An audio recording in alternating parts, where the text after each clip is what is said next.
இன்றைய விடுதலையில் பல்வேறு செய்திகள் இடம்பெற்றிருக்கின்றன. இந்தியாவின் முடிவுகளை அமெரிக்கா அறிவிப்பதா?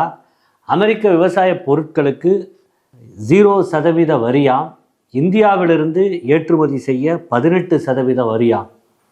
ஒன்றிய அரசே அமெரிக்க ஒப்பந்தத்தை ஒப்புக்கொள்ளாது என்று திராவிடர் கழக தலைவர் ஆசிரியர் கி. வீரமணி அவர்கள் அறிக்கை விடுத்திருக்கிறார். ஊபியில் ஒரு திரைப்படத்தின் மீதான சர்ச்சை எந்த அடிப்படையில் என்று விடுதலை தலையங்கம் கேள்வி எழுப்பியிருக்கிறது. செயல் திறனற்ற வட மாநிலங்களுக்கு தென் மாநிலங்களை விட அதிக நிதி ஒதுக்கும் ஒன்றிய அரசின் செயல் தவறானது என ஆந்திர முதலமைச்சர் சந்திரபாபு நாயுடு கருத்து தெரிவித்திருக்கிறார்.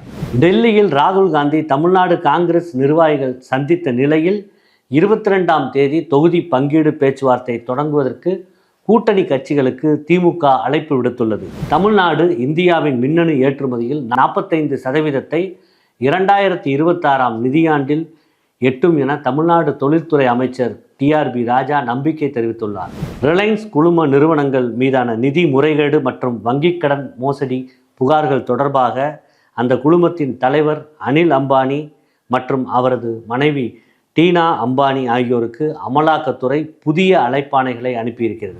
சென்னை அண்ணா சாலையில் உள்ள ஓமந்தூரார் அரசு பன்னோக்கு உயர் சிறப்பு மருத்துவமனையில் ரூபாய் 8 கோடியிலான புதிய கேத்லேப் கருவியை மக்கள் பயன்பாட்டிற்கு நேற்று சுகாதாரத்துறை அமைச்சர் மா சுப்பிரமணியம் அவர்கள் வழங்கியிருக்கிறார். மத்திய பிரதேச சட்டக்குழுவில் இடஒதுக்கீட்டை உறுதி செய்யுங்கள் என்று உச்சநீதிமன்ற நீதிபதிகள் அறிவுறுத்தியுள்ளனர்.